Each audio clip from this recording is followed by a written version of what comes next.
What if you disappeared without a trace and days later reappeared clearly visible in a photo taken by a complete stranger, miles away in a place where literally dozens of people had already searched for you? How could you be there, standing, alive, captured in a digital image with verifiable metadata, proving the exact date, time, and location, yet completely invisible to professional search teams with sniffer dogs, helicopters equipped with state-of-the-art thermal cameras, and technology that should be able to find anyone alive within a radius of miles? This isn't the premise of a suspense film. It's not a story invented to scare people. This really happened. It's documented. The photo exists, and the mystery remains unexplained to this day. Stay with me until the end, because what you're about to discover will completely challenge your understanding of how disappearances work, how searches are conducted, and how something can be simultaneously impossible and demonstrably real.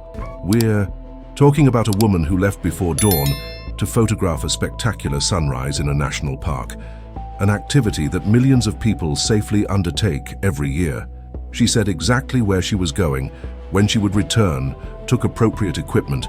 There was absolutely nothing unusual or worrying about her plans, and then she simply disappeared, as if she had been erased from physical existence, leaving no clue as to what happened or where she went. Have you ever stopped to think about how many photos are taken in national parks every day? Thousands, perhaps tens of thousands of images, capturing majestic landscapes, family moments, adventures in nature. And in the vast majority of these photos, the photographer is focused on the main subject. The mountain in the background, the colorful sunrise, the people posing in the foreground. But what about everything else the camera captures without you consciously noticing?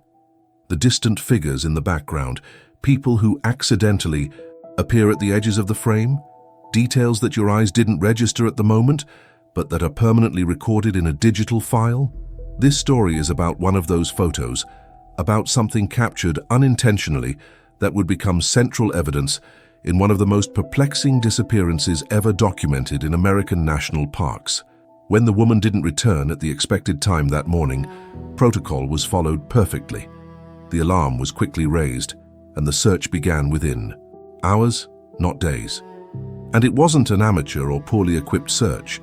It was a massive operation coordinated by experienced forest rangers who had conducted hundreds of previous searches, who knew every protocol, every technique, every available resource. The area where she had planned to photograph the sunrise was precisely identified based on conversations she had before leaving. Teams searched that area and everything around it in systematic grid patterns. Dogs followed her scent to a certain point and then lost track completely, as if she had simply ceased to physically exist in that location. Helicopters flew over the region repeatedly, thermal cameras searching for the heat signature of a living or deceased human body. Nothing was found. Days passed, turning hope into despair for family and friends who kept vigil, waiting for news, any news. Search teams continued, refusing to give up. But as each day ended without a discovery, the statistical probability of finding her alive decreased dramatically. And then, 3 days after her disappearance, a completely unrelated family visiting the park took a casual vacation photo. They were photographing a panoramic view, wanting to capture the beauty of the landscape to show friends when they returned home. They took the picture, glanced briefly to check that it had turned out well, and continued with their day, completely oblivious to the search drama unfolding elsewhere in the park. It was only days later, while they were at home reviewing travel photos on the computer, that they noticed something impossible in the background of one of the images. A human figure, small due to the distance but clearly visible when enlarged, standing in an open area of land. And as they examined it more closely, as they compared it with photos they had seen in news coverage about a missing woman, a shocking recognition occurred. Same clothes, same body type, same characteristic backpack. It was her. It had to be her. But how was this possible? The photo had been taken 3 days after her disappearance, in a location that search teams had already combed, and yet there she was, clearly alive, standing, apparently conscious and able to move. What this family did next, how the photo was verified, what it revealed about where she was and when, and most importantly, why professional search teams couldn't find her when she was clearly there for the camera to capture, are questions we will explore in every disturbing detail. Because this photo is not just evidence, it's an impossible paradox that challenges everything we thought we knew about how people disappear and how they are found. Before we delve into the full story of this woman and the photo that defies all logic, I need to ask you something that will make all the difference. If you've ever reviewed travel photos and noticed something strange in the background that you didn't see at the time, something that made you pause and think, wait, what is that? Leave a comment below.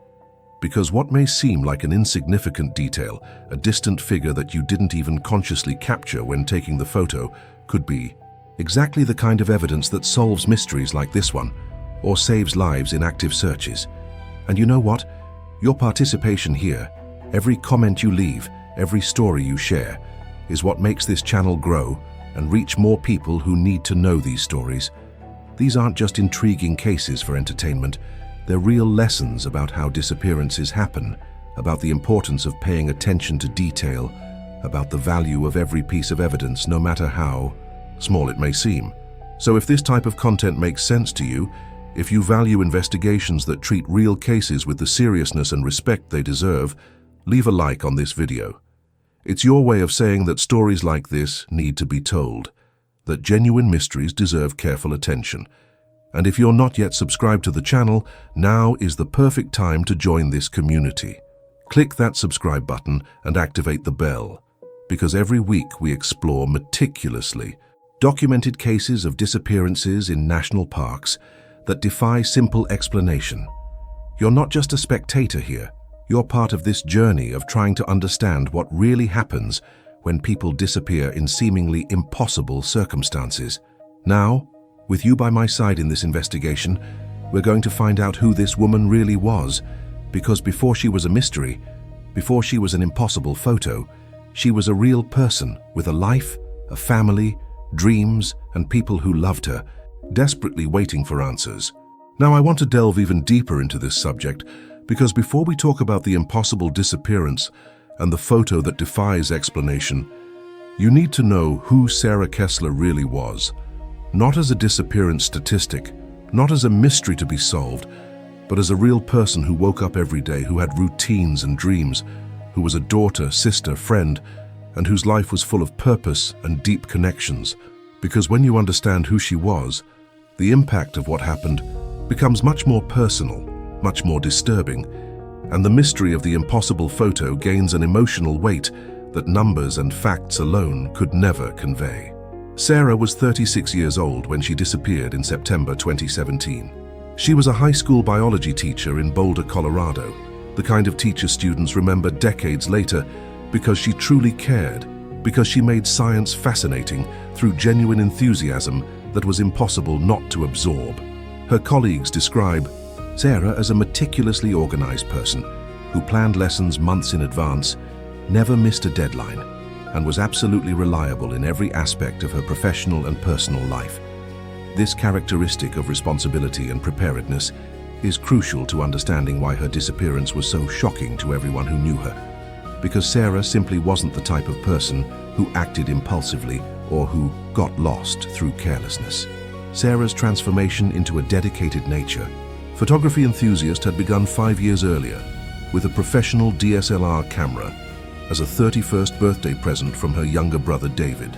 What started as a casual hobby quickly became a passion that rivaled her love of teaching. Sarah spent weekends exploring national and state parks in Colorado and neighboring states, waking before dawn to capture the perfect golden hour light, staying until after sunset to photograph dramatic skies. She had an active presence on Instagram where she shared her landscape photos, building a modest but engaged following of approximately 8,000 people who appreciated not only the technical quality of her images, but also captions where she shared scientific facts about geology, ecology, and the natural phenomena she had photographed. Sarah's mindset regarding outdoor activities was one of profound respect mixed with meticulous preparation. She had completed multiple wilderness safety courses, held wilderness first aid certification, specific to remote environments, and maintained a comprehensive emergency kit that she carried on every photographic expedition. Her car always had extra supplies. She informed multiple people of her specific plans before each trip and had a perfect track record of returning when she said she would. In 5 years of photographing in wilderness environments, she had never had an incident requiring rescue or even assistance. She was exactly the kind of person you would assume would be completely safe doing an activity she had carefully planned. Sarah's trip to Great Smoky Mountains National Park that September was a journey she had planned for months. It was the fall school holidays, and Sarah had decided to dedicate an entire week to photographing autumn colors in the mountains, a phenomenon that reaches a spectacular peak in that region during specific weeks in September. She was staying at a lodge inside the park, having booked a room months in advance, specifically to be ideally positioned to access photography locations at sunrise and sunset. She had shared a detailed itinerary with David and her best friend Rebecca, including a list of specific locations she planned to visit each day. The impact of seemingly innocent decisions that led Sarah to that specific spot on that specific morning is something her family would endlessly revisit, searching for the moment where intervention could have changed everything. The night before her disappearance, Sarah had dinner with a couple she met at the lodge, other photographers who were there for the same reasons. They shared favorite locations, tips on the best angles, and predictions about where the light would be most dramatic the following morning. One of them mentioned Klingman's Dome, the park's highest point at over 2,000 meters altitude, as a spectacular place for sunrise when atmospheric conditions were right. And the forecast for the following morning showed exactly the kind of conditions that would produce a memorable sunrise. Partly cloudy skies with clouds in specific layers that would catch light in dramatic ways. Sarah decided that night that she would wake up at 4:30 a.m., giving herself ample time to drive to the Klingman's Dome parking area and walk the relatively short paved half-kilometer trail to the observation tower at the top. She wanted to be positioned at least 30 minutes before the expected sunrise at 6:20, time to set up her tripod, test different compositions, and be ready when the light began its spectacle. She mentioned these plans specifically to the couple she had dinner with, to the lodge receptionist when she confirmed she would need to leave very early, and texted David saying, "Waking up ridiculously early tomorrow for Klingman's Dome at dawn. If I don't reply by noon, it's because I'm still sleeping after I get back. Don't worry." The hidden truth about that decision is that it was completely reasonable, completely safe in every aspect that Sarah or any experienced person would consider. Klingman's Dome is one of the park's most popular and accessible attractions, with a paved road leading almost to the top and a paved trail the rest of the way. It's not remote and dangerous wilderness. It's a place that receives hundreds of thousands of visitors annually. Families with young children, elderly people, everyone can access it without difficulty. Sarah wasn't planning a risky expedition into unknown terrain. She was planning to hike on an extremely well-maintained paved trail to the main tourist spot. And the time, although early, wasn't a concern. There would be other photographers there with the same idea. She wouldn't be completely alone. Sarah woke up as planned at 4:30. The receptionist on duty at the lodge remembers seeing her leave around 5 carrying her characteristic bright orange backpack, tripod slung over her shoulder, and wearing layers appropriate for the cold mountain temperatures at dawn. She waved to him, smiling with the enthusiasm she had for photographing nature, and walked out to the parking lot where her car was. The park's entry system registered her vehicle passing through the gate at 5:12 a.m., and then Sarah drove along the winding mountain road towards Klingman's Dome, probably listening to music or podcasts as she often did, anticipating the spectacular images she would soon capture. But Sarah never made it to the observation tower. She never set up her tripod. The spectacular sunrise, photos she had planned were never taken. At some point between leaving the lodge at 5 in the morning and the time she should have been at the top of Klingman's Dome at 6, something happened that would completely change the trajectory of her life and create one of the most perplexing disappearance mysteries ever documented. And her family, friends, colleagues, everyone would be left with questions that still haunt them. What happened to Sarah Kessler in those early hours? And how is it possible that 3 days later, she would appear in a photograph alive when no one could find her? Comment below. Sarah deserved to come back. If you feel the weight of knowing that this was a real person with a full life and future plans, not just a disappearance statistic. Now I want to delve even deeper into this subject, because to truly understand the impossibility of what happened, you need to know every verifiable detail of that morning, minute by minute, decision by decision. And when you see how narrow the window of time was in which Sarah disappeared, how specific the circumstances were, how close other people were, the impossibility of what happened becomes even more disconcerting, because we're not talking about a person who ventured into remote wilderness and disappeared over the course of days. We're talking about a person who disappeared in a matter of perhaps an hour, in a relatively small and accessible area, with other people nearby. The precise chronology begins at 4:32 a.m., when Sarah turned off her phone alarm in her lodge room.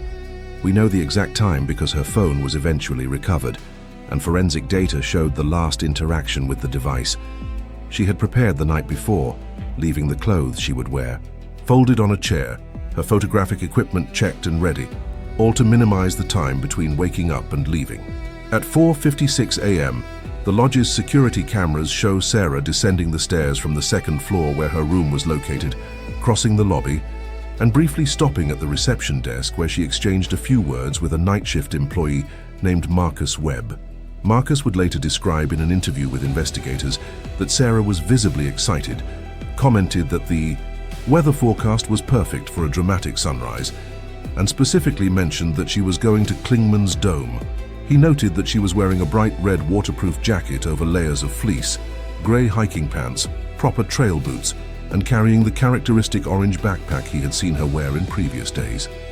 She also had a tripod slung over her shoulder and a camera hanging around her neck. Marcus remembers commenting, "You're going to need those layers up there. It's cold this morning." And Sarah replied with a smile, "That's exactly why I prepared, but it's totally worth it for the view." The transformation from preparation to action happened at 5:03 a.m. when Sarah got into her vehicle, a silver Honda CR-V she had rented at the airport. She drove from the lodge parking lot to the park's main road, turning onto Klingman's Dome Road, an 11-kilometer access road that leads to a parking area near the summit. The park's automated gate system, which registers all passing vehicles by reading license plates, recorded Sarah's vehicle at 5:12 a.m. And here's a critical detail. There were 4 other registered vehicles passing through that same gate between 5 and 5:30 a.m., all presumably heading to the same popular sunrise spots. The impact of knowing Sarah wasn't alone on that morning's journey is crucial. Sunrise photography in national parks attracts a dedicated community, people willing to wake up absurdly early, drive in the dark, hike in the cold, at dawn, all to capture those magical minutes when light transforms the landscape. And when conditions are particularly good, as they were that morning, multiple photographers converge on the same familiar locations. Sarah wasn't venturing alone into empty wilderness. She was going to one of the park's most popular and accessible spots on a morning when others would also be there. Klingman's Dome Road is a well-maintained paved road winding through dense fir and pine forest as it gains elevation. There are no confusing forks or detours. It's a direct route from the entrance gate to the top parking lot. Driving those 11 kilometers takes approximately 20 minutes at a normal, cautious speed appropriate for a winding mountain road in the dark. This would put Sarah at the parking lot around 5:32, giving her almost 50 minutes before the predicted sunrise at 6:20 to make the half-kilometer hike to the observation tower and position herself. But here's where the chronology becomes frustratingly uncertain. Sarah's car was found in the Klingman's Dome parking lot, properly parked in a marked space, locked, with no signs of disturbance or struggle. But we don't know exactly when she arrived there or when she got out of the car, because there are no security cameras in that parking lot. We don't know if she started walking immediately or if she stayed in the car for a few minutes doing final equipment checks, answering messages, any of the small tasks people do before starting an activity. The mindset of other photographers who were there that morning offers fragments of information but not the complete picture. A couple of photographers from Tennessee, Mark and Linda Patterson, arrived at the parking lot at 5:45 according to their record.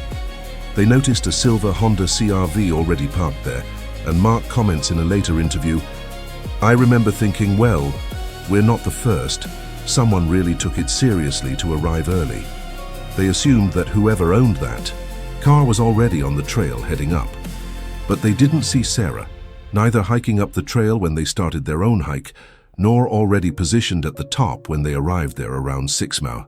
Another photographer, a solo man named James Morrison from Atlanta, arrived at the parking lot at 6:15, later than planned due to an unplanned coffee stop along the way.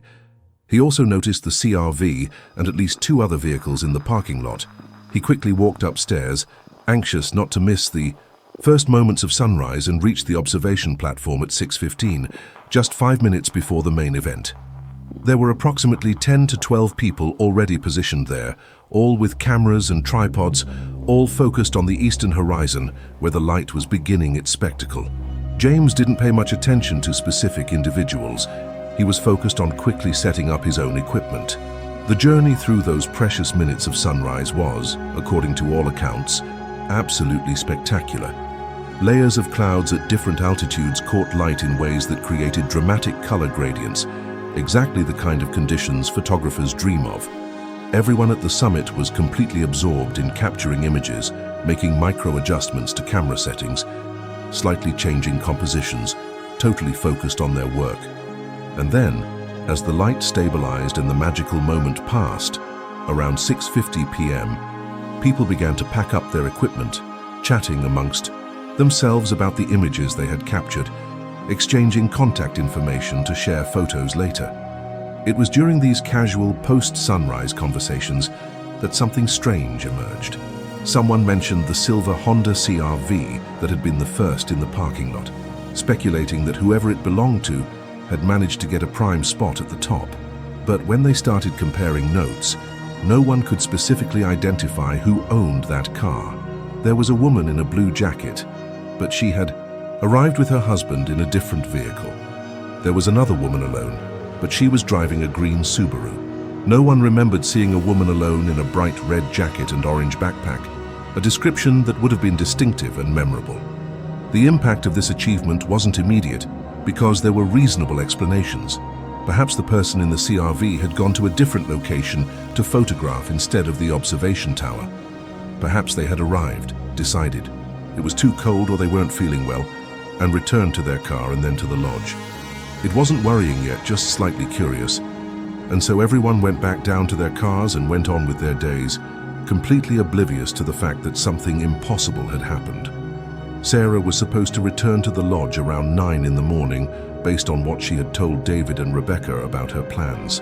She had mentioned that after photographing the sunrise, she would probably have breakfast at the lodge and then perhaps sleep a little before heading out again later. When noon arrived without news from her, David, who was in Boulder waiting for updates on photos she would take, texted her. No response. He waited an hour, rationalizing that she was probably fast asleep or perhaps in an area with no signal. At 2 in the afternoon he called, went straight to voicemail. At 3 in the afternoon he called the lodge, asked to speak to Sarah Kessler in her room. Staff checked, knocked on the door, no answer, and with David's permission used a master key to check. The room was empty. The bed hadn't been made since Sarah had left before dawn. Now I want to delve even deeper into this subject, because when the alarm was finally triggered at 3:20 p.m. that day, it turned into one of the most intensive, professional, and frustrating search and rescue operations ever conducted in the Great Smoky Mountains National Park. And when you understand the resources that were mobilized, the cutting-edge technology that was used, the experience of the teams involved, and especially the meticulous protocols that were followed to the letter, the fact that Sarah wasn't found becomes even more impossible to explain, because we're not talking about an amateur or poorly coordinated search. We're talking about an operation that did everything right, followed every established procedure, used every available tool, and still found absolutely nothing. The initial mindset of the Rangers when they received David's call at 3:20 was one of concern, but also of confidence. Ranger Patricia Morrison, who assumed initial coordination of the response, had conducted literally hundreds of search operations over her 15-year career. Her first step was to establish the last known location with certainty, Sarah's car in the Klingman's Dome parking lot. A team was immediately dispatched to check the vehicle and surrounding area, arriving there at 4:10 p.m. The car was still there, exactly where other photographers had spotted it more than 10 hours earlier, locked, with no signs of damage or disturbance. The transformation from initial response to massive operation happened quickly as Patricia assessed the situation. Sarah was an experienced person who knew safety protocols, had informed people of her plans, and had a perfect track record of being punctual and communicative. The fact that she had been unresponsive for more than 10 hours was completely out of character. At 4:30 p.m., Patricia activated full search and rescue protocol, mobilizing resources from multiple agencies and calling on trained volunteers from regional search and rescue organizations. Within 2 hours, at 6:30 p.m., with approximately 1 hour of daylight remaining, the first substantial team was on site. 23 people, including forest rangers, emergency medical technicians, and certified search and rescue volunteers. The area was immediately divided into sectors, using a precise GPS coordinate system. Sector Alpha covered a half-kilometer paved trail from the parking lot to the observation tower and the immediate area around the tower. Sector Bravo covered forested terrain on both sides of the trail. Sectors Charlie and Delta expanded into more distant areas, but still within a reasonable distance that Sarah could have walked if she had left the trail for any reason. The impact of nighttime searching with limited light meant that effectiveness was reduced, but teams still systematically searched each designated sector, constantly calling Sarah's name, using powerful flashlights to illuminate vegetation and terrain. At 9:15 p.m., active searching was paused due to complete darkness and safety risks for the searchers themselves, but teams remained positioned at strategic points throughout the night in case Sarah appeared or called for help. Nothing was heard except normal mountain forest sounds at night. With first light at 6:05 the following morning, the search was restarted with dramatically expanded force. More than 80 people were now involved, including specialist teams that had arrived overnight from more distant areas. 2 teams of certified search dogs arrived, each dog specifically trained to track missing persons through human scent detection. The dogs were given items of Sarah's clothing that David had urgently provided from the lodge room, establishing a scent profile. Both dog teams were led to Sarah's car as a starting point. The dog's journey offered the first tangible fragment of information, but also the first indication of how strange the situation was. Both dogs established a trail. From the car to the start of the paved path, behavior that indicated Sarah had indeed walked in that direction, as expected. They followed the trail for approximately 200 meters, but then both dogs simultaneously lost the trail at a specific point on the path with no obvious distinguishing features. There was no fork there, no apparent reason for Sarah to have left the path at that point. And even more disconcerting, the dogs couldn't determine where the scent went. They didn't indicate. Whether she had gone left or right off the path, they simply stopped and couldn't continue. Teams tried to expand the search in concentric circles from the point where the dogs lost the trail, but found nothing. It is extremely unusual for well-trained dogs to lose the trail so completely in a relatively small and defined area, unless the person was taken in a way that left no scent on the ground, such as in a vehicle. But there was no road there, no way for a vehicle to access that point on the trail. And besides, there were other people in the area that morning who would have noticed a vehicle or suspicious activity. At 10 o'clock in the morning of the second day, a helicopter equipped with a state-of-the-art FLIR thermal camera arrived from a regional base. Thermal technology can detect the heat signature of a human body through moderate vegetation cover, making it an extremely effective tool for locating missing persons, alive or recently deceased, before the body cools to ambient temperature. The helicopter flew systematic grid patterns over the entire area, starting from Klingman's Dome and expanding in concentric circles with a radius of 5 kilometers. The thermal camera operator was a veteran with over 200 searches under his belt. He knew exactly what to look for and how to interpret images. Nothing was detected that could be a human body. The mindset of the ground search teams was one of growing determination mixed with increasing confusion. They were scouring the terrain meter by meter in line patterns where searchers walked parallel, separated by only a few meters, ensuring that no area was missed. Vegetation in the area was not particularly dense. It was mature coniferous forest with a relatively open undergrowth. Visibility was good.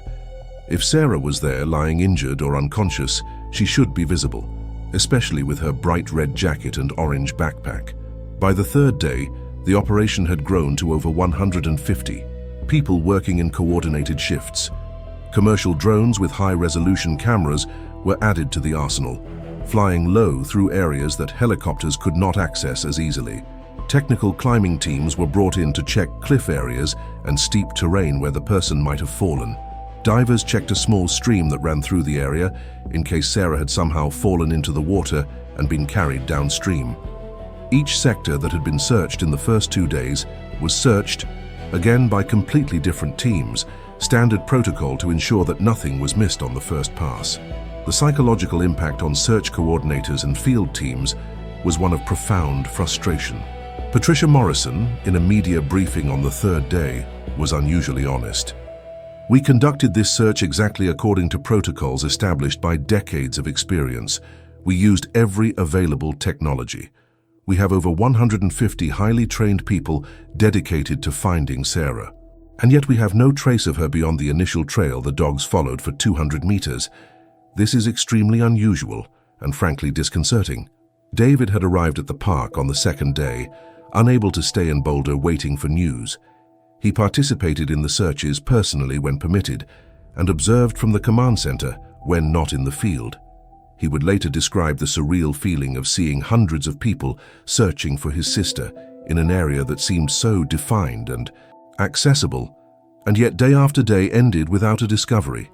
He heard updates on searched sectors, area coverage percentages, and all the numbers indicated that Sarah should have been found. But she wasn't. On the fourth day, the active search began to be reduced, not because they had given up, but because the primary area had been covered so completely that the probability of finding anything new using the same techniques was statistically low.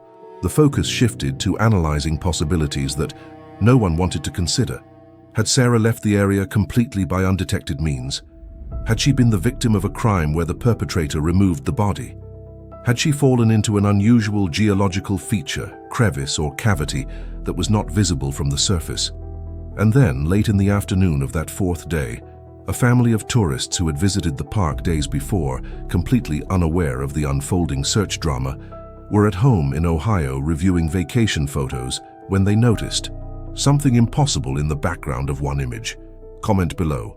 Everything was done right if you understand that the search was professional, comprehensive, and followed all protocols, but still failed to find Sarah, making the mystery even more inexplicable.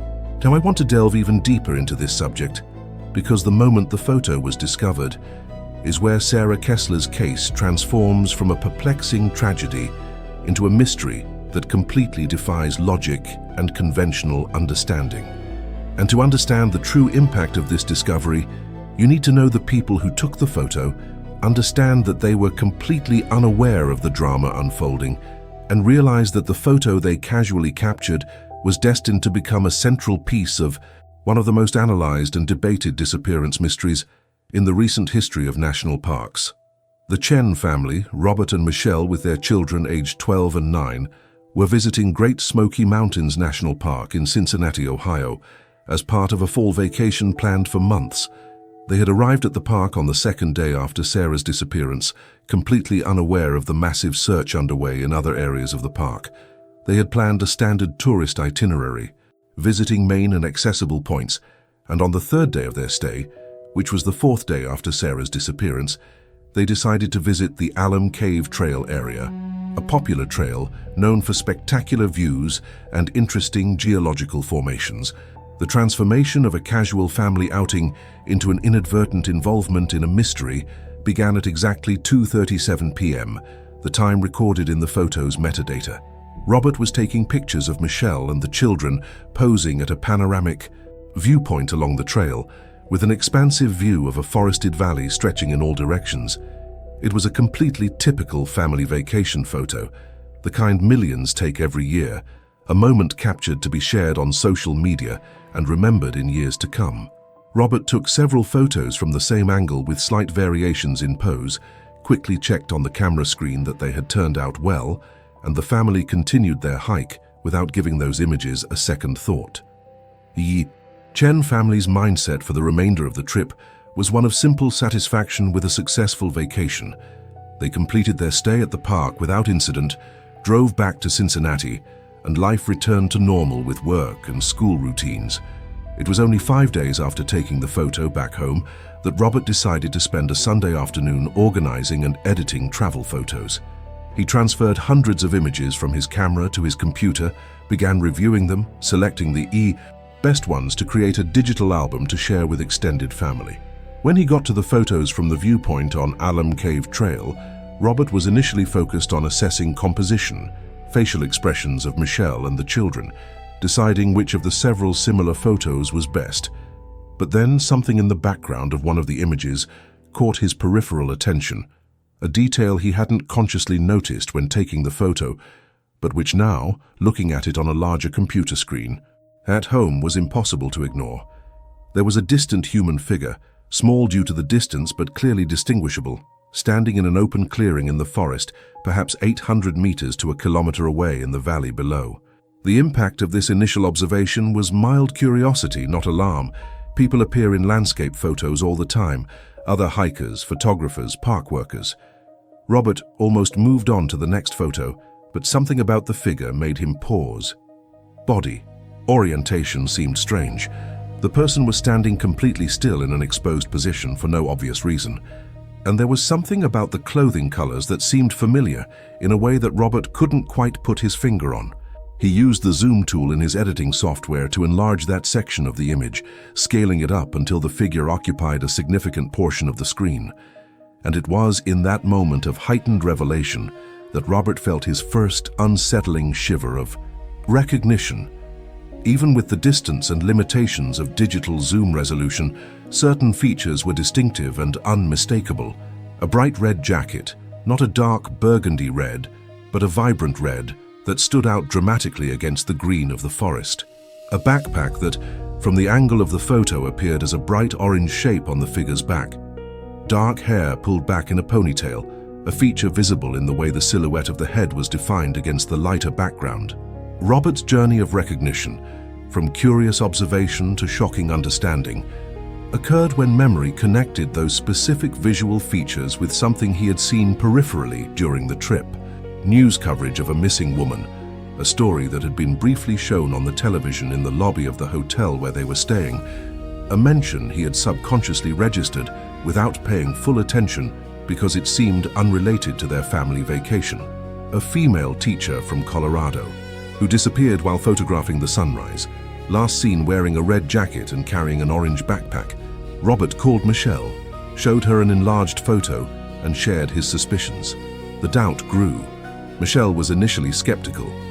It could be anyone in a red jacket, but as they looked together, as they searched online for more details about the disappearance they now vaguely remembered, doubt turned into growing certainty that it wasn't a coincidence. The characteristics were too specific, the color combination too distinctive. And when they found a photo of Sarah released by her family during the search, a photo showing her wearing exactly those clothes on a previous photographic expedition, the similarity was impossible to ignore. The hidden truth revealed by the photo's metadata made the discovery even more extraordinary and impossible. The date and time embedded in the image file confirmed that the photo had been taken at 2:37 p.m. on September 26th. Sarah had disappeared in the early morning of September 23rd. The photo showed her, or someone wearing identical clothing to hers, in a park at the same time, 3 full days after her disappearance, during a period when more than 150 people were actively searching for her. GPS coordinates embedded in metadata pinpointed the exact location where Robert was when he took the photo, and based on analysis of the angle and visible terrain features in the background, experts could triangulate the approximate location where the figure was. And here was the central impossibility. That area, the valley visible from that panoramic viewpoint on Alum Cave Trail, had been designated as Delta Sector in the search grid. It had been searched by ground teams twice, overflown by helicopter with thermal cameras at least 3 times, and search personnel were actively working in that general area on the exact day the photo was taken, although perhaps not at that precise moment. The emotional impact on the Chen family of realizing they had captured potentially critical evidence was a mixture of excitement at possibly helping and horror at imagining that the woman was there, alive, while they casually took a photo without realizing it. Robert contacted park rangers immediately that same Sunday night, leaving an urgent message. The following morning, he was contacted by Patricia Morrison, who asked him to send the original, unedited photo along with all metadata information. Robert sent the complete file immediately, and then the verification and analysis process began.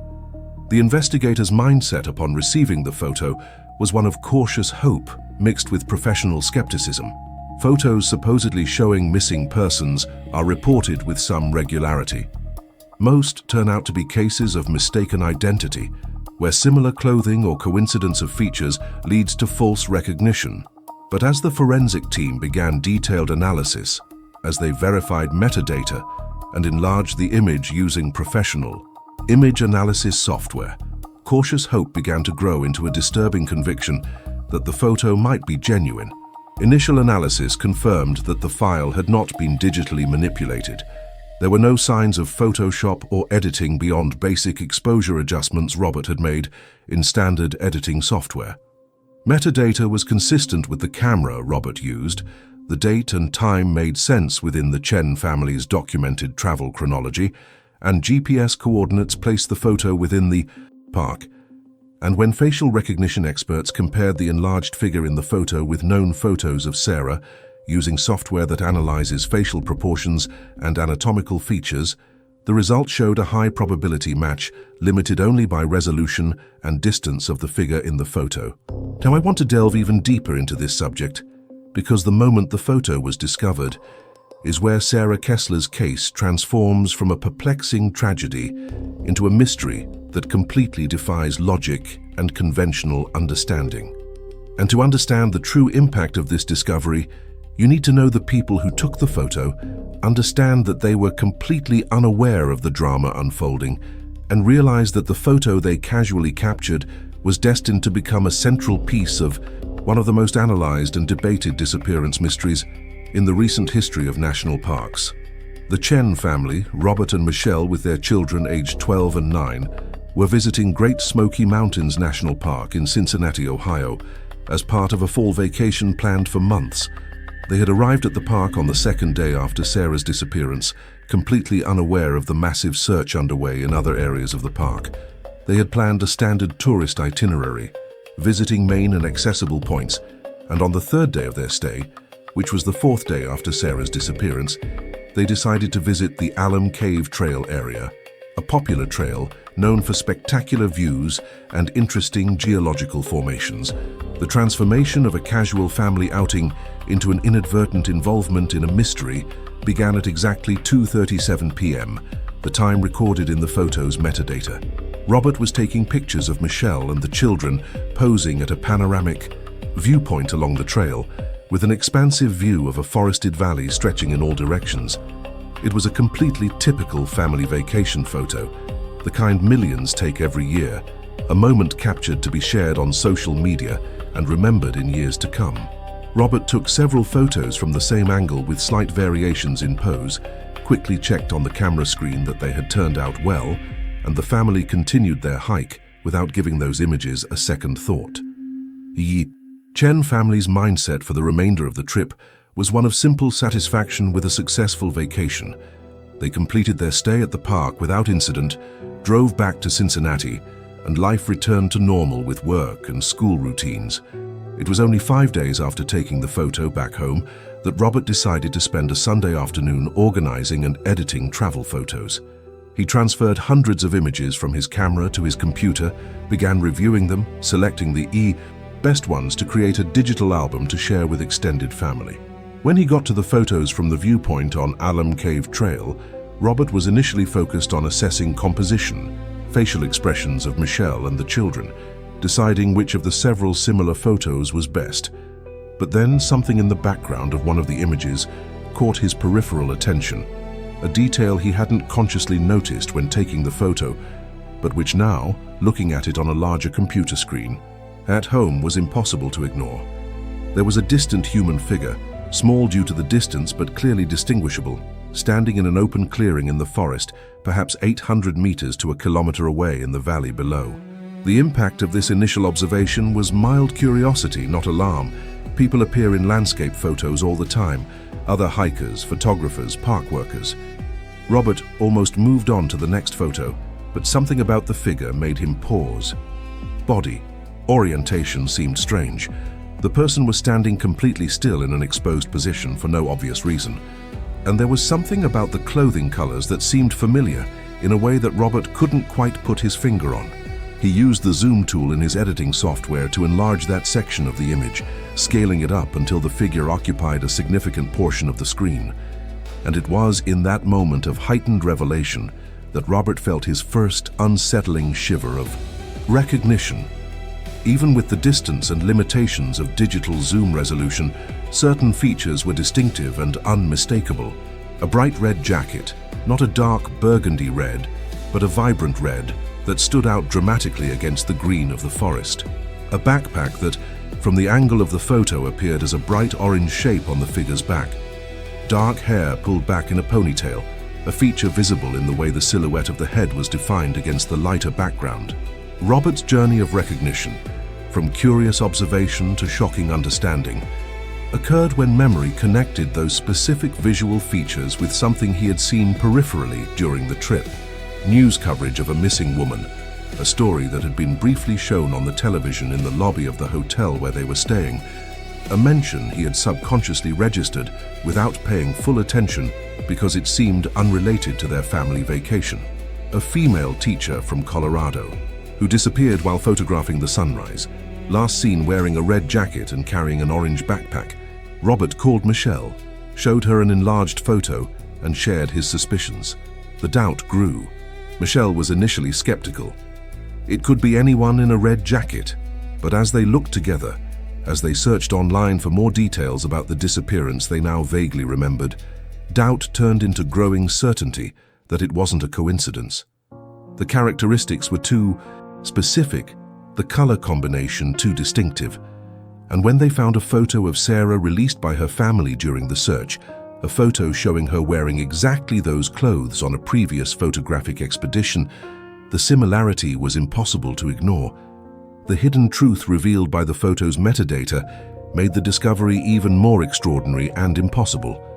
The date and time embedded in the image file confirmed that the photo had been taken at 2:37 p.m. on September 26th. Sarah had disappeared in the early morning of September 23rd. The photo showed her, or someone wearing identical clothing to hers, in a park at the same time, 3 full days after her disappearance, during a period when more than 150 people were actively searching for her. GPS coordinates embedded in metadata pinpointed the exact location where Robert was when he took the photo, and based on analysis of the angle and visible terrain features in the background, experts could triangulate the approximate location where the figure was. And here was the central impossibility. That area, the valley visible from that panoramic viewpoint on Alum Cave Trail, had been designated as Delta Sector in the search grid. It had been searched by ground teams twice, overflown by helicopter with thermal cameras at least 3 times, and search personnel were actively working in that general area on the exact day the photo was taken, although perhaps not at that precise moment. The emotional impact on the Chen family of realizing they had captured potentially critical evidence was a mixture of excitement at possibly helping and horror at imagining that the woman was there, alive, while they casually took a photo without realizing it. Robert contacted park rangers immediately that same Sunday night, leaving an urgent message. The following morning, he was contacted by Patricia Morrison, who asked him to send the original unedited photo along with all metadata information. Robert sent the complete file immediately, and then the verification and analysis process began. The investigator's mindset upon receiving the photo was one of cautious hope mixed with professional skepticism. Photos supposedly showing missing persons are reported with some regularity. Most turn out to be cases of mistaken identity, where similar clothing or coincidence of features leads to false recognition.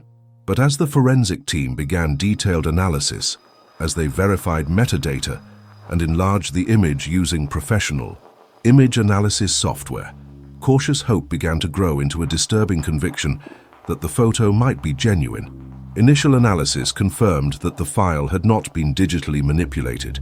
There were no signs of Photoshop or editing beyond basic exposure adjustments Robert had made in standard editing software. Metadata was consistent with the camera Robert used. The date and time made sense within the Chen family's documented travel chronology, and GPS coordinates placed the photo within the park. And when facial recognition experts compared the enlarged figure in the photo with known photos of Sarah, using software that analyzes facial proportions and anatomical features, the results showed a high probability match limited only by resolution and distance of the figure in the photo. Now I want to delve even deeper into this subject, because when the photo reached the hands of investigators, it wasn't simply accepted as valid evidence based on visual impression. It was subjected to one of the most rigorous and comprehensive forensic verification processes ever applied to photographic evidence in missing persons cases.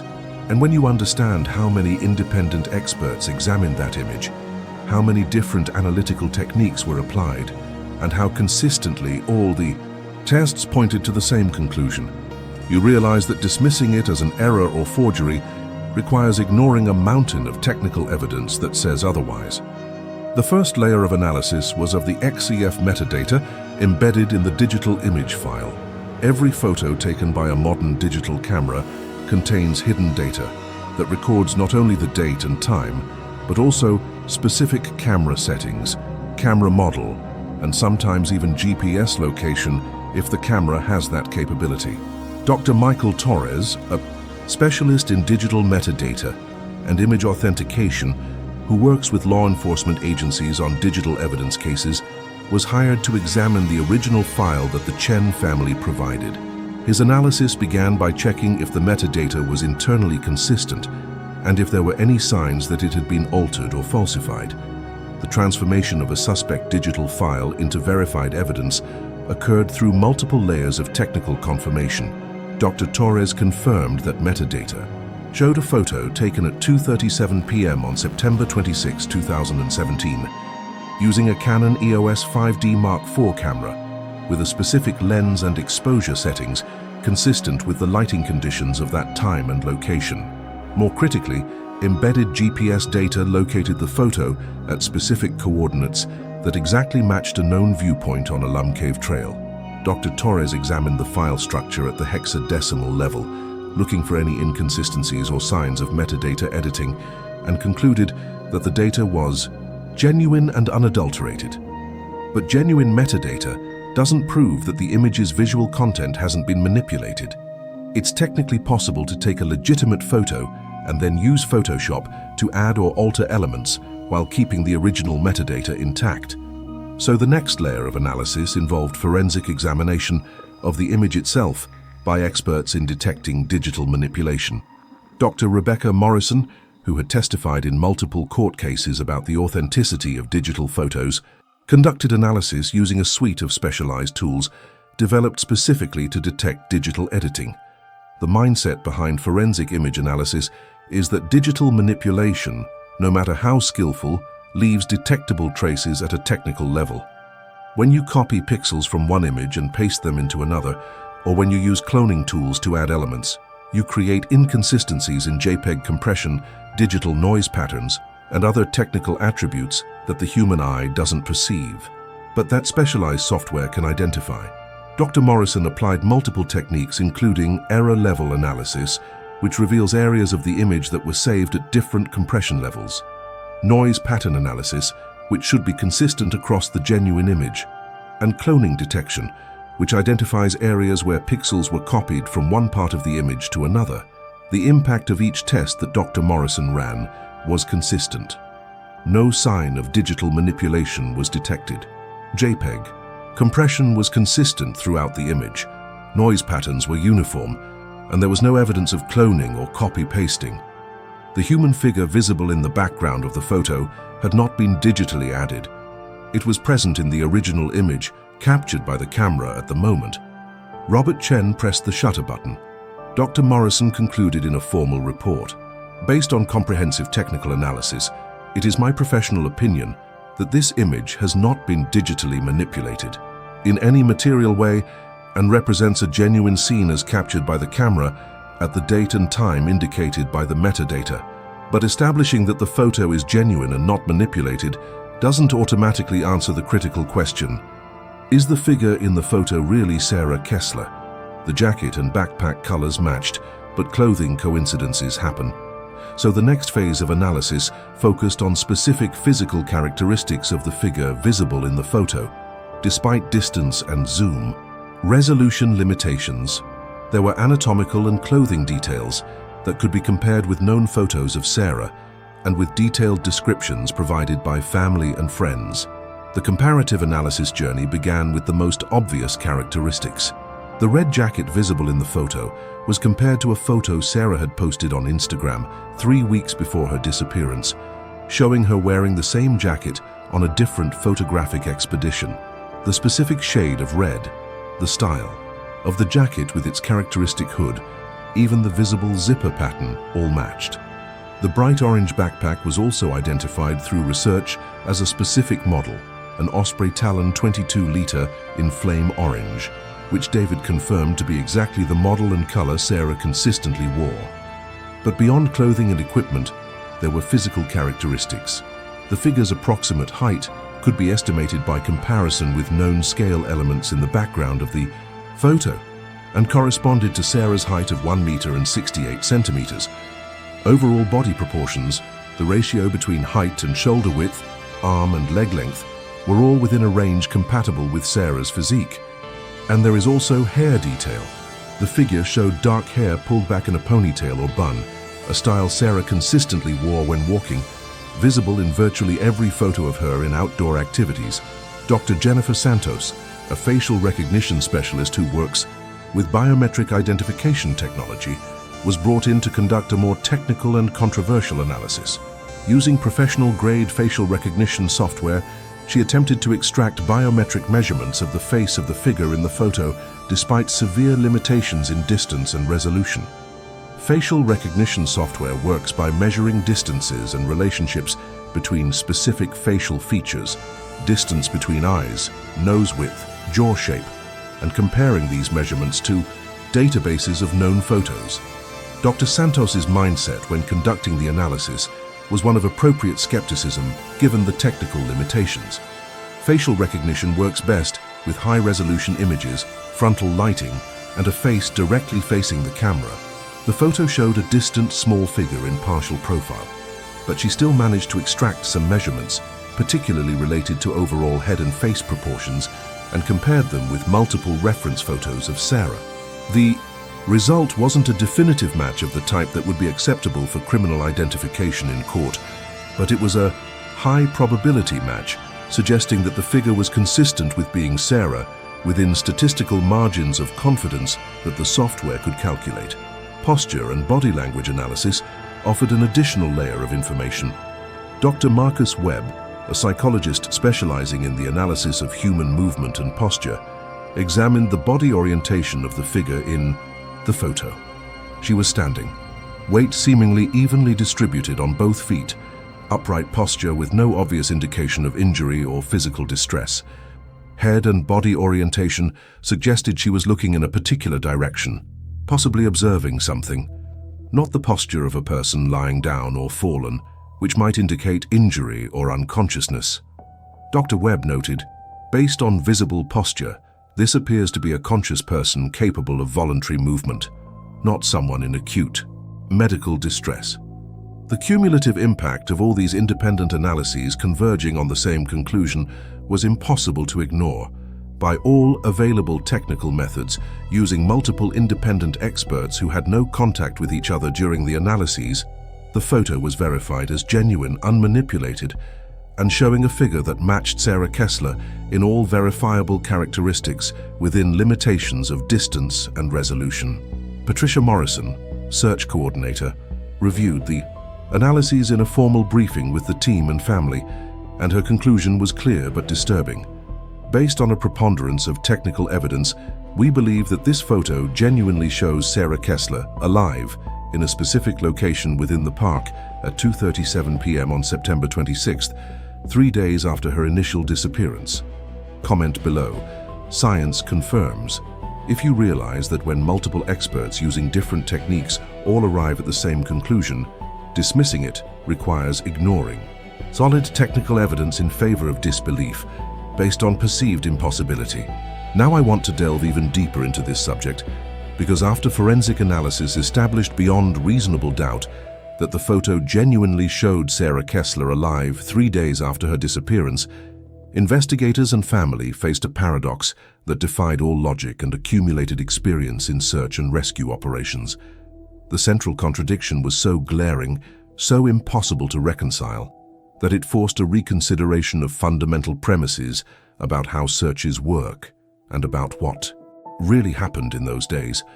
How could Sarah be clearly visible in that specific location, standing in an open area, wearing bright and distinctive clothing, but completely invisible to more than 150 professional searchers using state-of-the-art technology?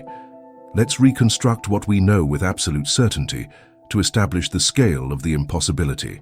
The photo was taken at 2:37 p.m. on September 26th, the 4th day after Sarah's disappearance. The location where she appears in the photo was within Sector Delta of the search grid, an area that had been designated for systematic searching. Search operation records show that Sector Delta was searched by a ground team of 8 people on the 2nd day, beginning at 8 a.m. and completing at 3:00 p.m. It was searched again by a different team of 10 people on the 3rd day, beginning at 9 a.m. and completing at 4:00 p.m. And critically, a helicopter with a thermal camera had flown over that specific area multiple times between the 2nd and 4th days. The transformation of a comprehensive search into an apparent complete failure only makes sense if some extraordinary explanation is true. Patricia Morrison, the search coordinator, assembled a team of search and rescue experts from multiple agencies for a brainstorming session, attempting to reconcile the impossible. Every possible explanation was considered, analyzed, and tested against known facts, and each one, when honestly examined, presented problems that made it implausible or completely impossible. The first theory considered was that Sarah was deliberately hiding, intentionally avoiding search teams, but this immediately raises the question, why? Sarah had no known reason to want to disappear. She had no financial, legal, or personal problems that would motivate her to flee. She had a stable career that she loved, close and healthy family relationships, a life that, by all appearances, satisfied her. And even assuming there was a hidden reason for wanting to disappear, the mechanics of avoiding such an intensive search would be extremely difficult. The mindset needed to avoid scent hounds requires specific techniques that are well known in the search and rescue community precisely because they are used to train dogs. You would have to cross running water to break the scent trail, or climb trees, or use a vehicle. But the area where Sarah was located had no significant nearby river, no roads accessible to vehicles, and the theory that she had been climbing trees for days seems absurd. Furthermore, dogs don't just follow scent trails, they detect general human scent carried by the air. If Sarah was in the area, even hidden, dogs should have alerted them to her general proximity. Thermal cameras present an even greater challenge to the theory of deliberate hiding. Thermal technology detects the heat signature of a human body through moderate vegetation cover. To avoid thermal detection, Sarah would have to be under a structure that completely blocks infrared radiation, such as in a deep cave, or under multiple layers of insulating material. But the photo shows her in an open area, clearly visible, not hidden under anything. How could she be there at 2:37 p.m. but undetectable by a thermal camera that flew over the same general area hours earlier? The journey through alternative explanations considered the possibility that Sarah was injured and unconscious most of the time, and the photo captured a brief moment when she had regained consciousness and was trying to signal for help or move. This would explain why ground teams didn't find her. She could have been lying in a depression in the terrain or behind vegetation where she wasn't easily visible. But again, a thermal camera should have detected a body, conscious or unconscious, if it was generating the body heat of a living person. And posture analysis in the photo, as Dr. Webb had noted, showed a person standing with an upright and balanced posture, not someone who was ill enough to be unconscious for most of 3 days. The impact of considering precise timing offers another possible explanation. Perhaps Sarah wasn't in that area during the first 3 days of the search and arrived there only moments or hours before the photo was taken. This would explain why previous searches didn't find her. She simply wasn't there yet. But this theory requires answering. Where did she come from? If she was in a completely different part of the park, how did she move to that location without being seen? And why was she moving further away from accessible areas and civilization instead of closer? And how to explain that dogs lost her trail just 200 meters from the path on the first day, suggesting she was in a nearby general area from the beginning.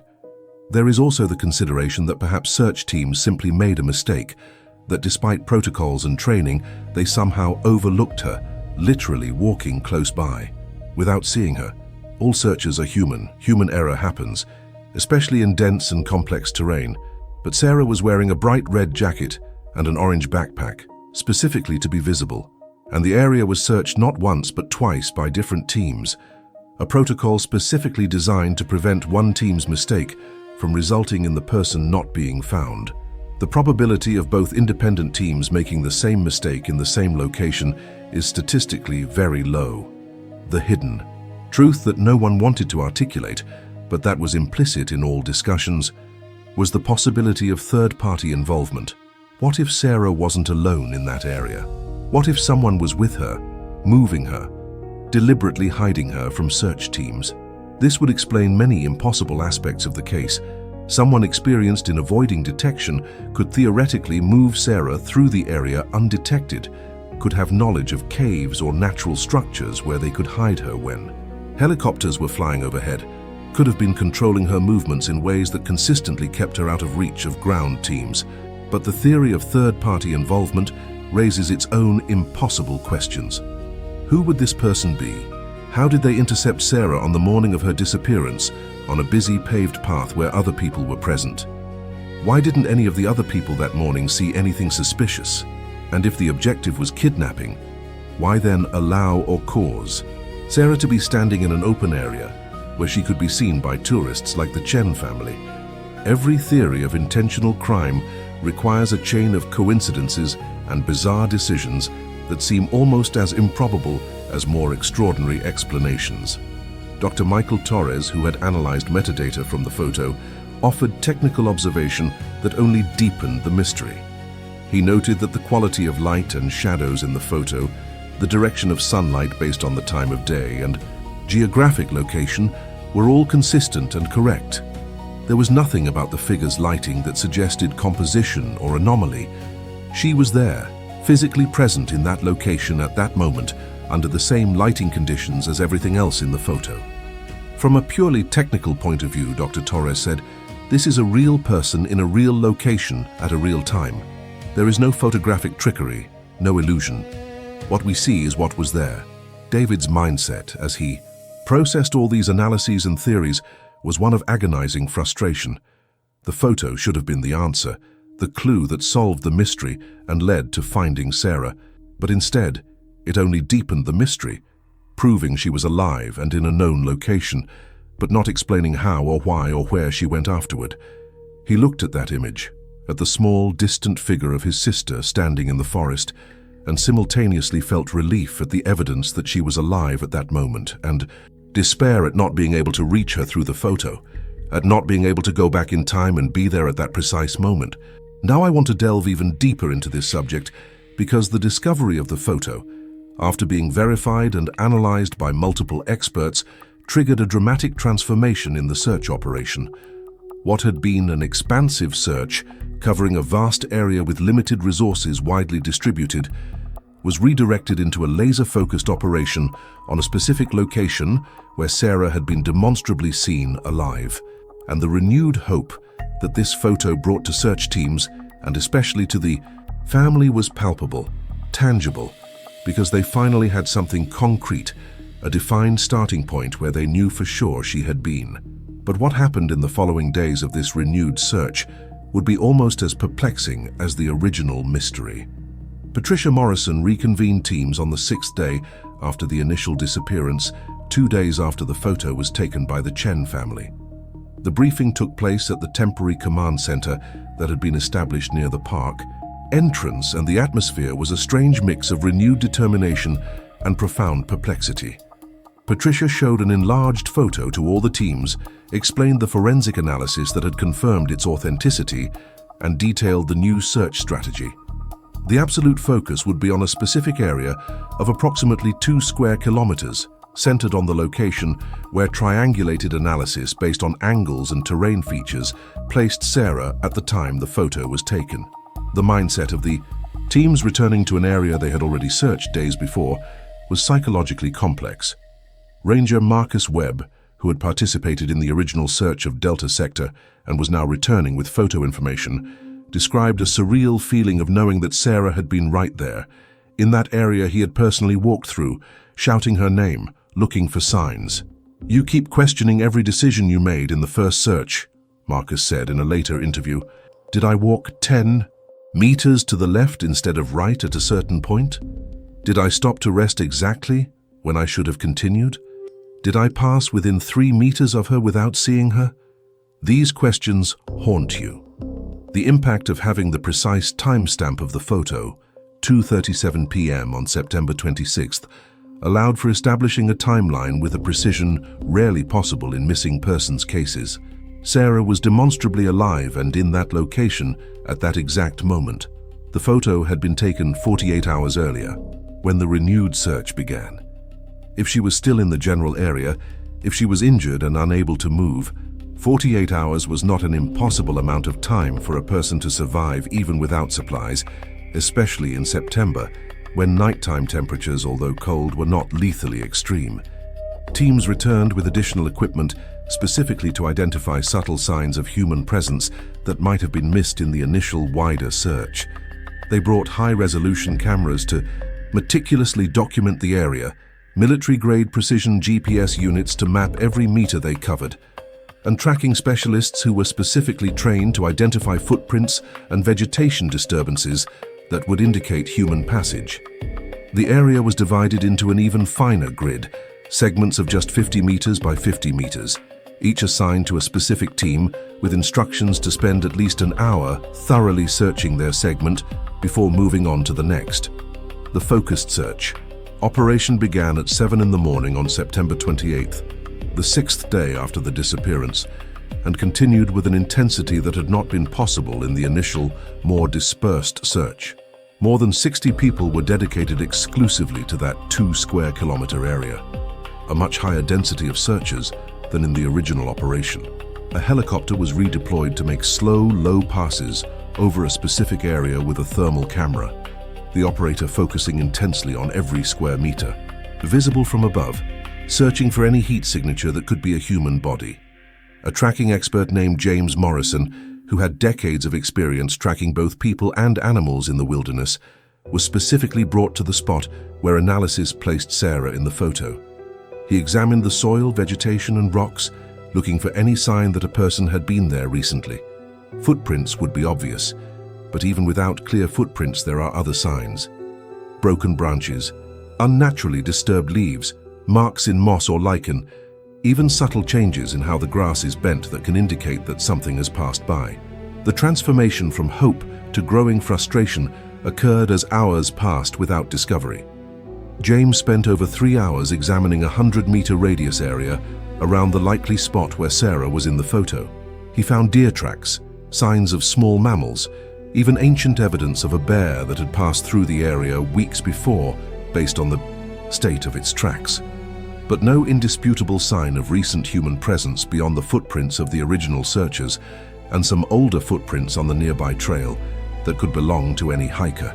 As the day progressed, the team's mindset was one of stubborn determination, but also a growing sense of facing something that defied conventional explanation. They knew they had proven photographic evidence that Sarah had been there. But it was as if she had left no physical trace of her presence, as if she had been placed there only for the moment of the photo and then removed without touching the surrounding ground. Ranger Patricia Morrison, visiting multiple teams as they worked, saw frustration on faces, heard it in voices when they reported a lack of findings. On the second day of the renewed search, September 29th, teams slightly expanded the search area but maintained the same intensity of scrutiny. Sniffer dogs were brought in again, given the specific location from the photo as a starting point instead of Sarah's car. If Sarah had been there 3 days prior, there should be a residual scent that trained dogs could detect.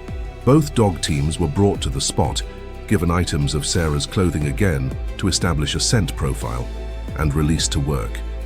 The impact of the dog's behavior was more confusion on top of an already impossible mystery. One of the dogs, an experienced German Shepherd named Rex, showed initial interest in the general area, behavior that suggested he was detecting something, but then failed to establish a clear direction or specific trail to follow. He simply circled an area of perhaps 50 meters in diameter, occasionally stopping and alerting but without a clear indication of where the scent led. Another dog, a Labrador named Lucy, showed no significant interest in the area at all, behavior that baffled the handler because if Sarah had actually been there days before, Lucy should have detected residual scent. Drones were used in a way that hadn't been possible in the initial search, flying low, slow grid patterns, cameras capturing high-resolution video of every meter of the area. Footage was reviewed frame by analysts looking for anything unusual, any color that didn't belong, any shape that could be human equipment or clothing. Hours of footage were meticulously analyzed. Nothing of significance was found. The devastating truth emerged as the third day of renewed searching ended on September 30th, despite knowing, for certain, based on photographic evidence that Sarah had been in a specific location 3 days prior, despite having searched that area with an intensity and technology that exceeded the original search, no new trace of her was found. No definitive footprints. She had no clothes or equipment, no physical sign of her presence, no indication of where she went after the photo was taken or why she was there in the first place. Patricia Morrison had to make the most difficult decision of her career: when to end the active search. Resources could not be dedicated indefinitely.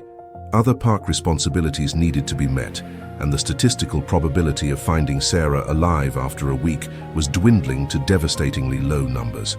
On October 1st, the 8th day after her disappearance, the active search was officially suspended. This did not mean the case was closed or that the park was giving up, but rather that there would no longer be teams of dozens of people in the field daily. Patrols would continue to check the area. Visitors would be alerted to be vigilant and report anything unusual. But the massive operation was coming to an end. David was present when Patricia made the announcement to the search teams, thanking them for their extraordinary efforts, acknowledging the shared frustration of having come so close, of having concrete evidence of where Sarah was, but still not being able to find her. There were tears, hugs, promises that they would not forget, that they would remain vigilant. Marcus Webb, the ranger who had participated since day one, hugged David and said something that summed up the feelings of many. "Your sister was here. We know she was, and we will not rest until we understand what happened." Comment below, "She was there." If you realize that the photo turned the disappearance case into a proven paradox, where evidence confirms her presence, but a more focused search still fails to find any additional trace. Now I want to delve even deeper into this subject, because when the active search was suspended, without finding Sarah despite photographic evidence proving exactly where she had been, the investigative community, family, and public began the inevitable process of constructing theories that could explain the impossible. And when you examine the full spectrum of these theories, from the perfectly rational to the deeply speculative, you realize that each offers a partial explanation, but none completely satisfies all the known facts. And perhaps it is this absence of a unifying theory that explains everything, that makes Sarah Kessler's case so persistently fascinating and disturbing. Let's start with the most conventional and rational theory: severe disorientation caused by injury, a medical condition, or simply being lost, resulting in erratic behavior. Dr. Patricia Torres, an emergency physician specializing in wilderness medicine, offers a framework for how this could happen. Sarah could have tripped and hit her head on the morning of her disappearance, suffering a concussion that affected her judgment and sense of direction. Or she could have had a medical episode, a sudden onset of a condition such as a stroke or heart problem that left her partially incapacitated but still capable of movement. Under the influence of head trauma or a medical condition, a person may wander aimlessly or without a clear direction, moving in circles, going deeper into wilderness instead of towards help. The transformation of an oriented hiker into a lost and confused person through trauma or illness would explain why Sarah didn't respond to calls from search teams, why she didn't use the emergency whistle she was carrying, and why she didn't remain in one place when she got lost as protocol dictates. A severely disoriented person doesn't make rational decisions, may not recognize their own name when called, and may be in an altered state where normal self-preservation instincts are compromised. And it could explain why Sarah was in the location shown in the photo by coincidence, simply because she was wandering randomly and happened to be there at that precise moment when the Chen family took the picture. But the medical disorientation theory has significant problems when confronted with specific details. First, Sarah's posture in the photo shows a person standing upright with balanced weight, not the posture of someone severely ill or injured. Second, if she had been wandering continuously for 4 days, she should have left a much more substantial trail. Disturbances in vegetation, multiple footprints, something that tracking experts would have found. Third, a person in a state of severe medical disorientation typically does not survive multiple days in the wilderness without water or food, especially not maintaining the ability to stand and move, as the photo suggests. The mindset required to consider a kidnapping or criminal involvement theory is grim, but unfortunately it has historical precedent. There are documented cases of people being kidnapped in national parks, although they are extremely rare. The theory would be that Sarah encountered someone with malicious intentions on the morning of her disappearance, was forced or persuaded to leave a trail, and was then held captive or moved through the park by a perpetrator who knew the area well enough to avoid search teams. A photo showing Sarah in a specific location 3 days later would be the moment when the perpetrator allowed or forced her to be in an open area, perhaps testing whether she would be detected, or perhaps Sarah took advantage of a brief moment when she was not under direct surveillance to emerge where she could be seen. The impact of the abduction theory in providing an explanation for impossible aspects of the case is that a person experienced in wilderness and intending to avoid detection could theoretically move a victim through the area without leaving obvious traces, could have knowledge of caves or structures where they could hide a victim when helicopters were flying overhead, and could have been actively counter-maneuvering search teams. But the theory requires believing that such a person was in the park, had the means to intercept Sarah on a busy trail without witnesses, and had a motive for abduction that did not result in a ransom demand or other discernible objective. An even more disturbing theory that has emerged in online forums and whispered conversations is that someone involved in the search operation itself could be implicated. This theory, while deeply unsettling, has precedent in criminal cases where perpetrators insert themselves into investigations to control the narrative or satisfy a psychological need to be close to the drama. If someone on the search teams was involved, it would explain how Sarah could be in areas that had already been searched, because someone with inside knowledge of where teams were going could move Sarah or keep her hidden specifically to avoid detection. Investigators considered this possibility seriously enough to review the backgrounds of all search participants, but no viable suspect was identified.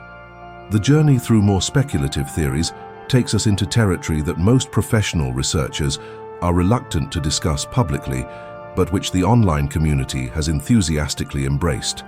There is a theory that Sarah experienced some kind of temporal anomaly, that she somehow deviated from the normal flow of time, explaining why she was invisible to searchers, but visible to the camera 3 days later.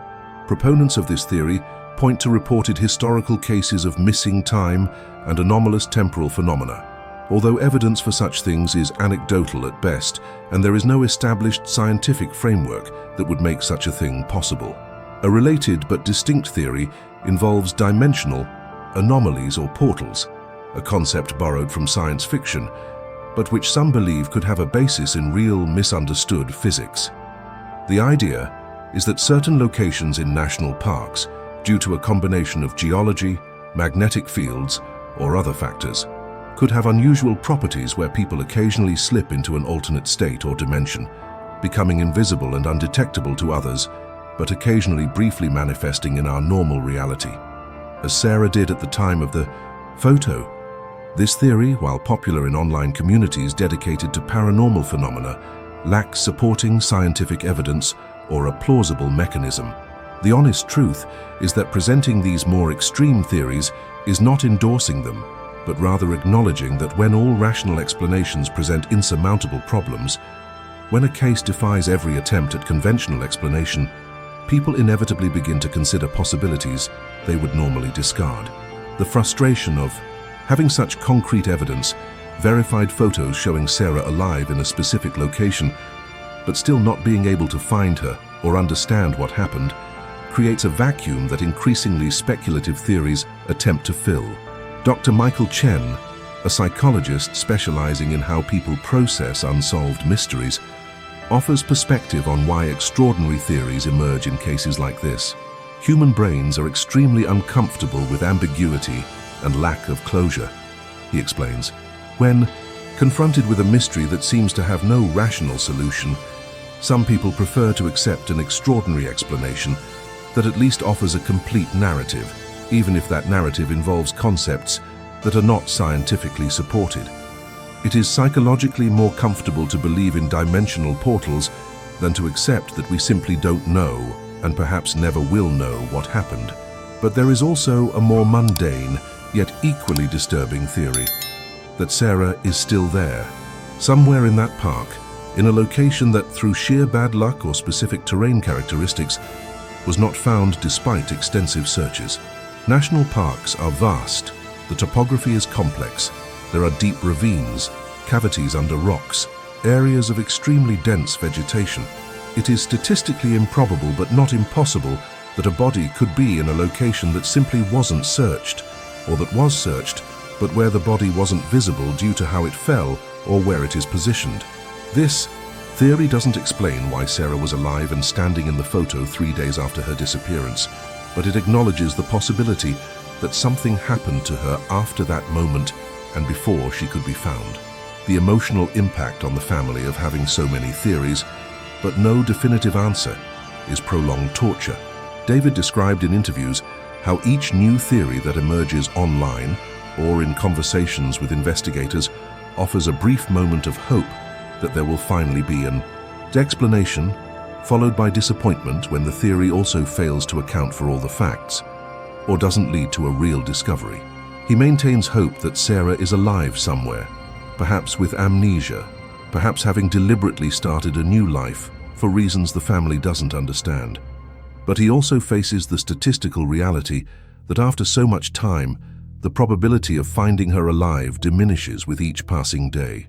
Now I want to delve even deeper into this subject, because the question everyone asks when they learn about Sarah Kessler's story is inevitable and painful. Was she found? And the answer, years after that September of 2017, when she disappeared during sunrise, is no. Sarah Kessler remains missing, the case remains officially unsolved, and the photo showing her alive 3 days after her disappearance continues to be a central piece of mystery that defies satisfactory explanation. But the absence of resolution does not mean the absence of impact, because Sarah's case fundamentally transformed how national parks approach disappearances and how the public can inadvertently participate in searches through photos they casually take. The official status of the case is Missing Person Active Investigation, a category that means that, although there are no daily search operations, any new information or leads is immediately followed up by investigators. David maintains constant vigilance, coordinating with forest rangers, regularly checking in with detectives who occasionally review the case, and maintaining an active online presence through a social media page dedicated to finding Sarah. This page, which has over 50,000 followers, serves as a central point for sharing information, discussing theories, and keeping the case in the public consciousness. The transformation of a private family into public advocates for transparency in missing persons cases was a journey David never imagined he would take. He became a vocal advocate for changes in how national parks handle missing persons cases, specifically regarding how evidence from the public is solicited and processed. Because the critical revelation in Sarah's case is that the photo proving she was alive 3 days after her disappearance wasn't discovered by official investigators using sophisticated technology, but by ordinary family members reviewing vacation photos days after they left the park, completely by chance. David's mindset now is that there are probably dozens, maybe hundreds of photos taken by casual tourists that contain relevant evidence for missing persons, but because the people who took the photos don't know there's a missing person in their images, evidence is never reported or analyzed.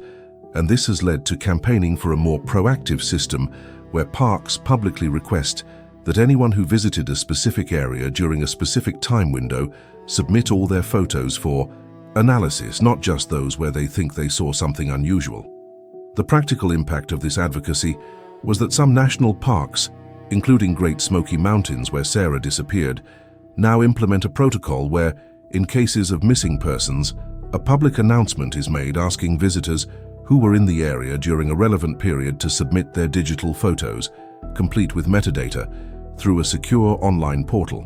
Trained teams then review each photo using image analysis, software to search for human figures even in distant backgrounds, looking for colors that match descriptions of the missing person's clothing, and searching for any detail that might be relevant.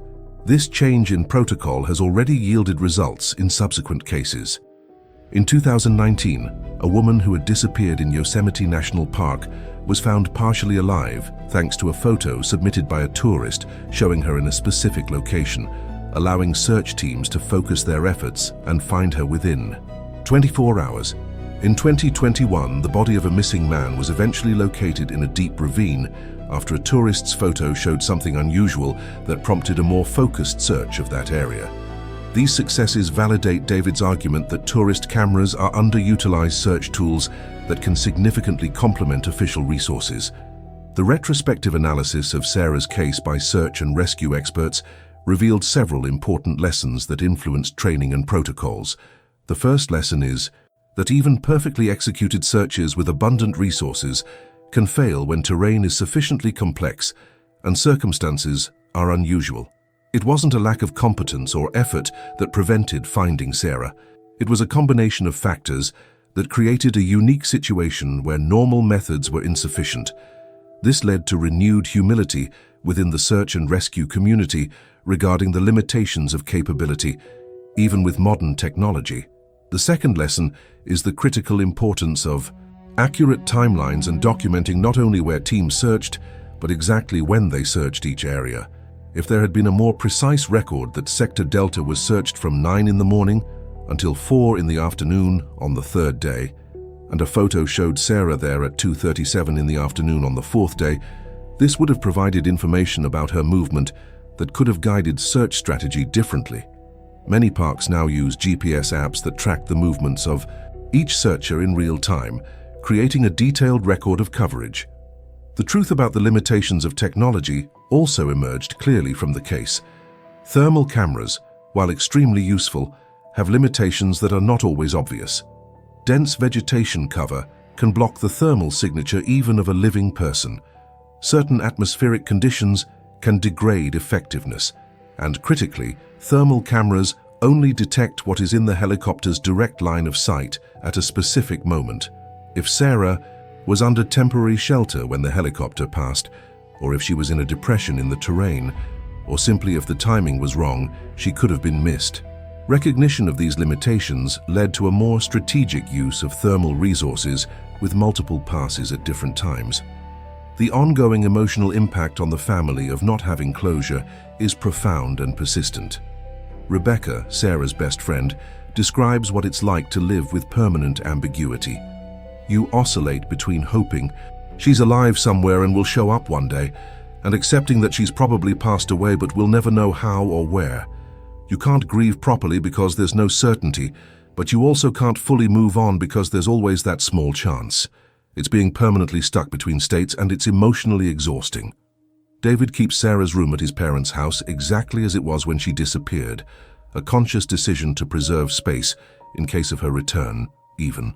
Recognizing that it is increasingly unlikely with the passage of time, he visits the Great Smoky Mountains twice a year, walks trails Sarah walked, stays at the same lodge where she stayed, part of a ritual to maintain a connection with the last time she was seen, and each time he distributes updated flyers with Sarah's photo and contact information, asks park officials and visitors if they have seen anything unusual, maintaining hope that someday someone will have information that will finally solve the mystery. The photograph itself has become iconic in online communities dedicated to missing persons cases and unsolved mysteries.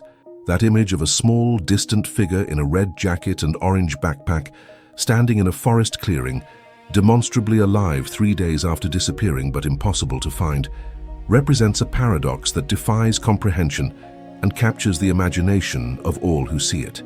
It is a powerful visual reminder of how much mystery still exists in a world where we assume that technology and the scientific method can explain everything, where we believe that in mapped and monitored environments like national parks, a person simply cannot disappear completely.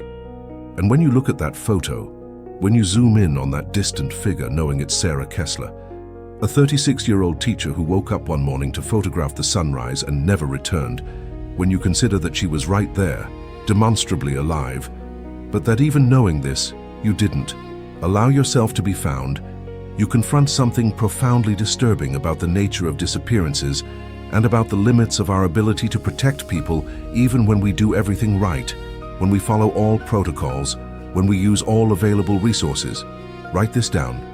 Still searching if you understand that the absence of a resolution doesn't mean the absence of hope, and that each person who learns Sarah's story becomes an additional pair of eyes that may one day see something that solves the mystery. If you've made it this far, to this final point in Sarah Kessler's story, it's because you understand that there are cases that go far beyond entertainment or morbid curiosity. These are real mysteries that affect real families, that challenge our understanding of how the world works, and that remind us that even with all our technology and protocols, there are things we still can't explain or solve. And that matters, especially if you or someone you love visits national parks. If you've ever taken photos in national parks, especially in areas where you later learned someone had gone missing, go back and review those photos with renewed attention. Zoom in on the backgrounds, look for distant figures you didn't notice at the time, check metadata to confirm exactly where and when they were taken. Leave a comment here. I'm going to review my photos, because you may have critical evidence without knowing it, and your attention to this detail could be what finally brings answers to a family that has been waiting years for closure. Subscribe to the channel to continue exploring cases of disappearances in national parks that are meticulously documented but remain unexplained. Every week we delve into these stories with respect for the victims and their families, paying attention to the details that matter, and with a commitment to never sensationalizing the real suffering of real people. You are part of this community that treats genuine mysteries with the seriousness they deserve. Like this video if Sarah's story touched you, if that impossible photo will stay in your mind, if you now see national parks with a renewed awareness that real mysteries still exist in places we think we know completely. It's your way of saying that cases like this deserve continued attention, that Sarah Kessler deserves to be remembered and sought after, that families waiting for answers should not be forgotten. There's a video here about other cases where photographic evidence captured missing people at impossible moments, including a case where multiple photos from different sources showed the same person in locations that don't make sense given a known timeline. If you want to continue exploring this strange intersection between technology that should solve mysteries but sometimes only deepens them, click and continue with me there. And if you know Sarah's story, if you share this photo when appropriate, If you keep your eyes open when visiting the Great Smoky Mountains or any national park, you are part of the hope that someday, somehow, the mystery will be solved and the family will get the answers they deserve. Thank you for being here, for caring about the true story of a real person. See you in the next investigation.